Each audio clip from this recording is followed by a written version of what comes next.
I don't agree with it because you're still killing an innocent baby to the point. And I'm still torn because there's to a point because the same thing, you're kind of doing that with birth control. But, you know, who am I to tell somebody? You know, it's like the Bible hucker. Like if you're going to chuck Bibles at somebody, you think it's going to be well taken. I don't understand how anybody on either side of this conversation, any conversation, and this is something I learned within the last 10 years of my life. I used to be, it's either black or white. It's either this or that.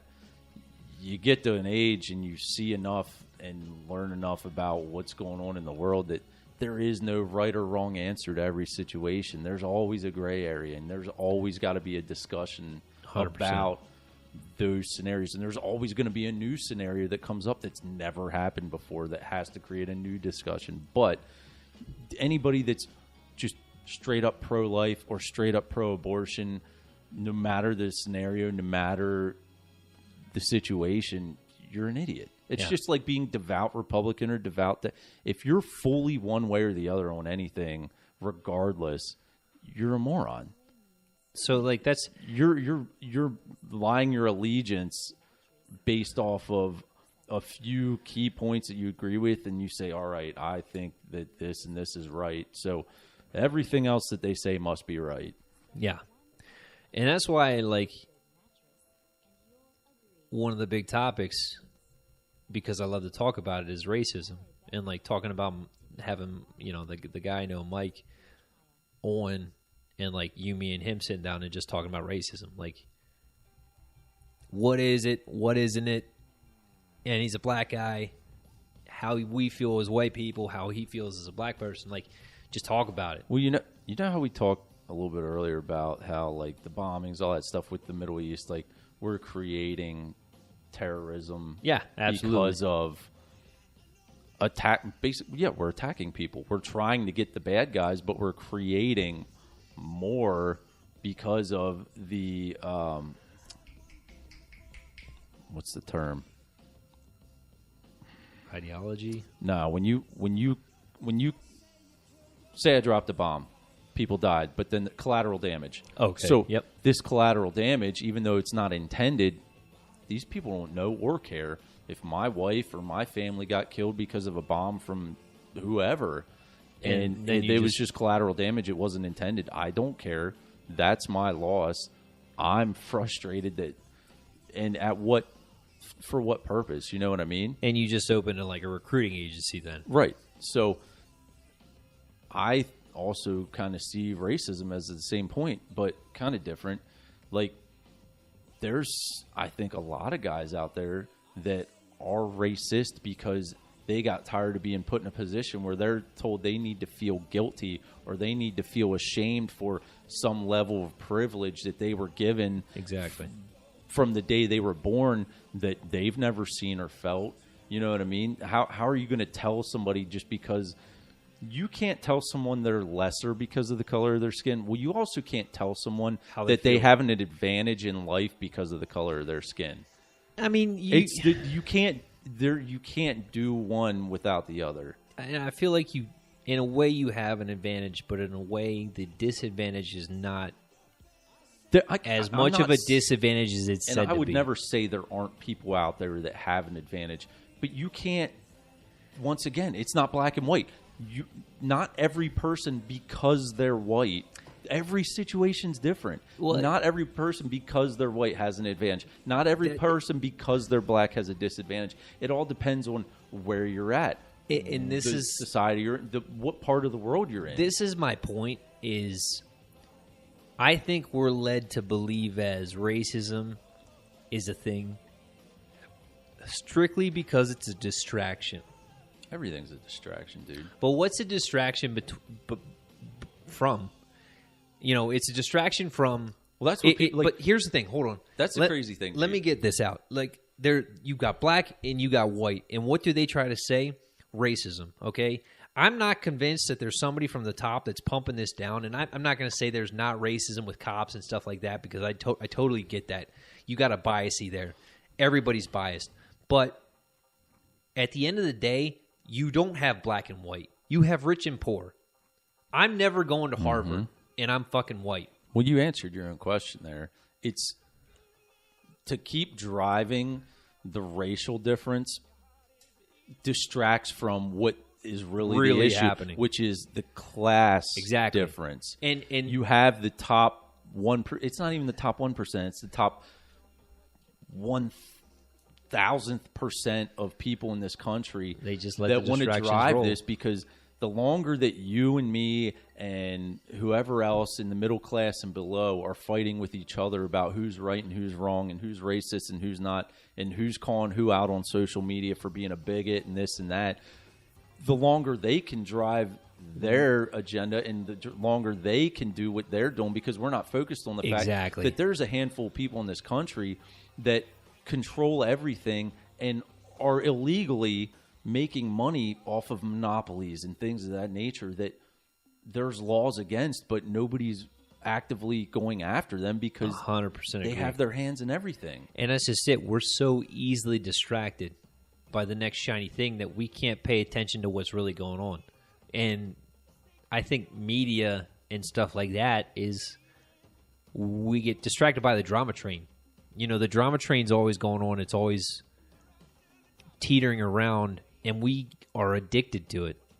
And they make sure we're addicted to it. But that's why I think racism is just another platform to start another thing to keep us off of what's really going on. Like, we talk about the senators and the you know, all the people in the House and the president and stuff, and how they're campaigning and what they're doing, and nobody pays attention to it because they're all too worried about what last hate crime happened, or the next thing that Black Lives Matter did, or like the next thing that, you know, some guy punched a dude at Walmart, so let's put that all over social media, you know, and that's how we're distracted. We're numbed by it. But the problem is people see that and they see one instance from BFE in Arkansas that happened, and that one instance of all the hundreds of millions of people in this country defines that whole area now. And everybody thinks that they can't go into that area of the world now because everyone there is racist because one dumbass decided to do something. But, dude, what you were talking about, it sparked another topic idea was just put education, but like what I'd more like to focus on is how our education system is set up to tailor the lower and the middle class to be these worker bees for these top 1,000th% of people that are making all the money. Our schooling, our high schools, middle schools, college, none of it teaches us to think independently or to entrepreneurship. What did you ever learn in school that pushed you towards wanting to start your own business someday? Well, or made you think it was even possible? You're led to believe that you have to learn algebra and all this nonsensical stuff and then go to college and pay $40,000 for an education and hopefully make $45,000 a year in a cubicle somewhere, and that's the American dream. And that's, you know, my cousin's going to college right now, and I keep harping on what's your goals. You know, anytime you do anything in life, you ask yourself, what's your goals? You know, you have to have a goal. Like, when I look at myself, like, just say lifting, what's my goal? Okay, my goal is when I first started out lifting, it was like bench 135 10 times. Okay, yeah. And then after you hit that, it's like, okay, I want to be able to bench 185 because I want to have that 25 on there 10 times. And then after you hit that, you're like, okay, 225 10 times. And after you hit that, you're like, well, 315 10 times. And then it grows from there. That's how you grow your goals. But there's ways of setting goals. You can't just set a goal that's unrealistic because you'll never meet it. But well, you also have to they have to coincide and work together. In a realistic time frame too. People set goals for themselves, and I want to be a billionaire. So by the age of 30, I want to be a millionaire. Well, all right. First of all, you're 18 years old. How are you going to even say you want to be 100,000-aire? Your goal needs to be by 22. By the time I graduate college, or not even that, man. Short term as hell. Like, I'm getting out of high school. Here's where I want to go to school. Here's what I want to try to learn. Granted, it's fluid. You're always going to change your perspective the more you learn, because you're going to learn that, okay, yeah, I said I wanted to be a lawyer. Well, I realize now I don't want to go to school that long, or that's not really where my interest lies. And, obviously we always change. But I don't think that, going back to the education, I don't think our education system gives us opportunities to do. We're not taught that we have opportunities. We're forced into certain positions that this is your lane. Right. Stay in it. Get a job. If you make, heck, I know your dad probably did this. My dad always taught me, if I had a job and I had food on the table, why can't I expect more out of my life than that? And I think, why should I be grateful for that when there's all these opportunities out there? It's not that I'm not happy to have food in my belly. It's not that I'm not happy to have a house, but why can't I want more? And that's the thing too, even with starting a business, you're made to think that if this business isn't something that's productive, like I'm a plumber, I'm an electrician, I'm a roofer, I'm a contractor, construction worker. If you're going to start a business that doesn't do something like that, you're almost an idiot. People look at you like, you're fucking stupid. See, now it's the opposite. It's it is the opposite. But now those jobs are the ones that people need to be getting into because there's no one going into them. And that goes back to my point is I feel like the upper percent is trying to turn us back to say, all right, we need more plumbers and more this and more that. Yeah, let's start trade school stuff. Make that easier. Make college harder, make that easier or something. Because the other thing is, too, is college is a business. Just like a church is a business, just like everything's a business. Everything that we do is a business. The government's a business. Checks and balances. And yeah, it might not manufacture something, but there's plenty of businesses that don't manufacture anything, right? So these people, when colleges are just trying to hoard money and they're hoarding government money, I think the Stanford student loans is a stupid idea because we're giving government money up to kids that are just going to drop out of school like you and me. I'm paying back that money. It's why did I do that?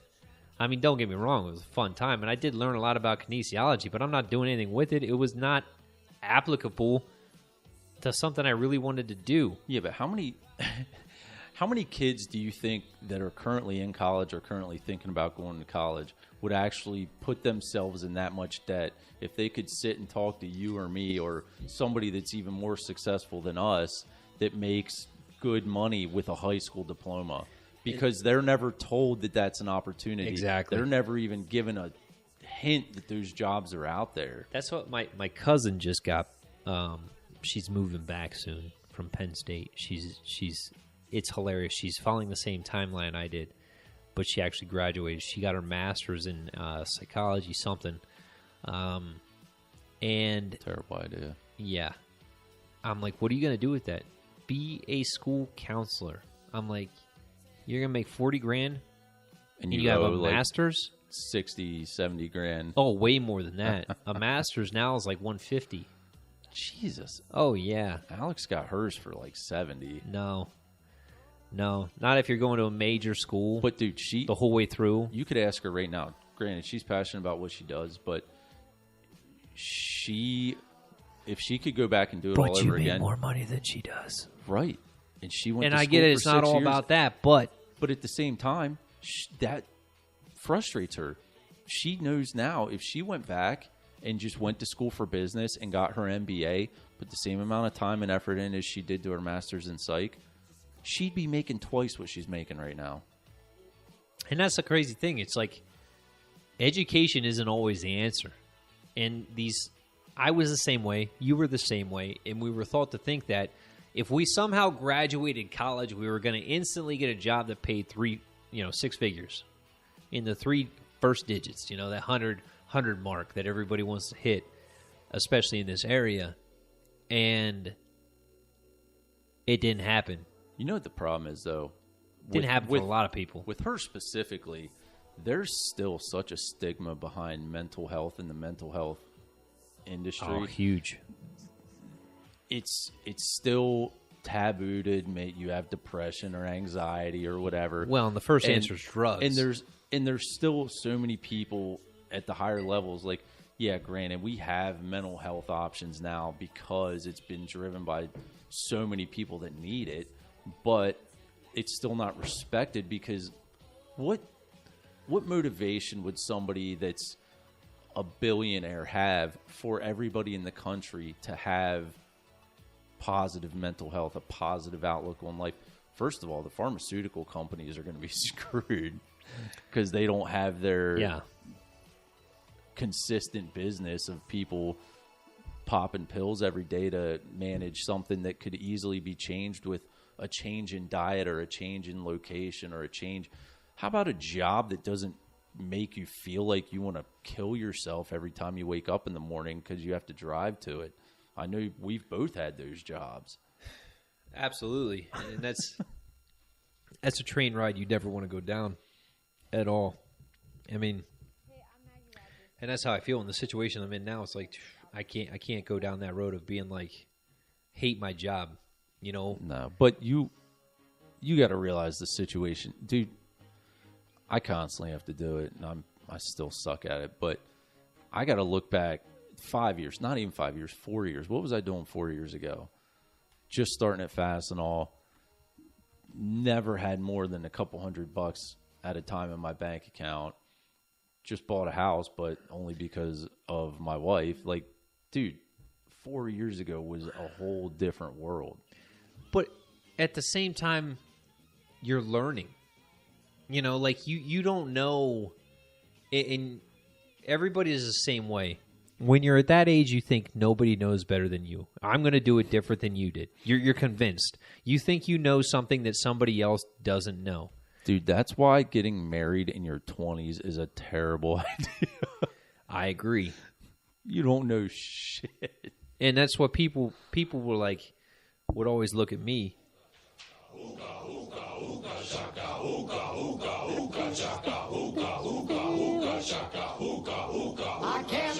I just had to do that. You get these people. You get these people who are so convinced that you have to do things a certain way, and I can't tell you how many times people would turn their nose up to me to be like, "Wait a minute, you're 30 and you're not married?" I'm like, "Yeah, bro. You have a problem with that?" I'm sorry I didn't get married at 18 and have 6 kids and hate my life like you do. Dude, like there's a... fuck, I wanted to tell and there's you nothing about wrong that. with that. If that's your choice, do it. There's a video I saw. I hate to say it because I hate Facebook, but it was on Facebook. Now, that's not where it originated, obviously, but it's Steve Harvey in this... He has his own show now, I guess. Yeah. And this girl has like a boyfriend that they got engaged, but then he wanted to postpone the wedding, and she broke it off altogether because she just didn't understand why he wanted to postpone it. Steve Harvey's the man. And she's like telling him all this, and then he starts asking some questions, and like, dude, he just goes into this whole thing about how old is he? She's like, he's 27. He's like, dude, first of all, she's like, he asked her, does he have his dream job? Is he in a career that he sees himself in long term? Well, Yeah. no. Is he financially set to provide for a wife and a child and have a family? Well, no. Why? He's doing you a favor. Why would he want to get married right now? He's not ready because he's not. And I loved how he put it. He said, women have a biological clock. They say, Oh, yeah. I have to be married by this age. I have to have kids by this age. It's all set out biologically. He said, men are different. They have a financial clock. And I've never Exactly. heard that term, financial clock. Steve Harvey's the man, but he's like, and he's so right. So many decisions I made throughout my life were based off of, well, I'm not going to be able to afford that. Everything I've done up to this point has been not doing something because of money. I didn't want to be put in a financial situation because end of the day, it's ingrained in us as men to provide financially. And that's you know, this is the thing where it gets off the rails with me and feminism. It's like when women pay for the date that the guy is taking you on, you can make more money. You know what I mean? There's still that stigma that the men is even in a marriage, and you know I'm right because you're married. The man is supposed to be, in a way, superior. In a provider. way, Yeah, it's better. Like, you're supposed to hold the door. You're supposed to be a gentleman. But when it comes to the woman piece, it's like, well, that's fine, but not money. You can't make more money than me. It's like, well, you're not paying for the date.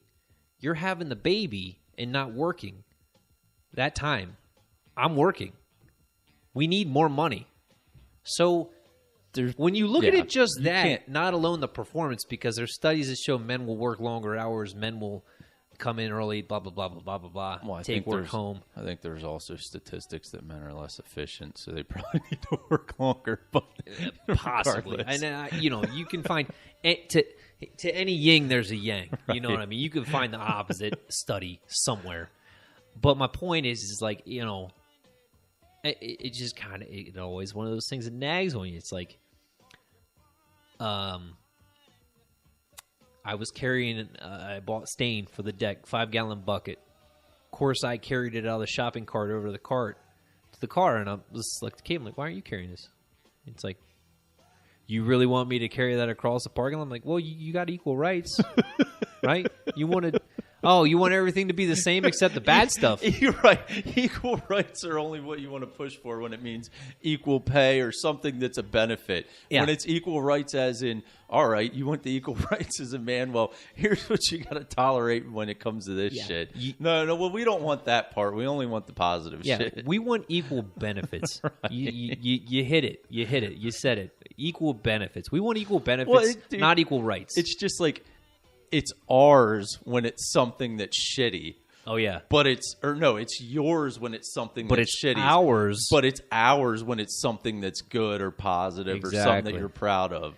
Well, our this, our that, but his this, his that, shaking head. You're like, oh, okay, I see. It's ours when it's good. It's yours when it's bad. It's like...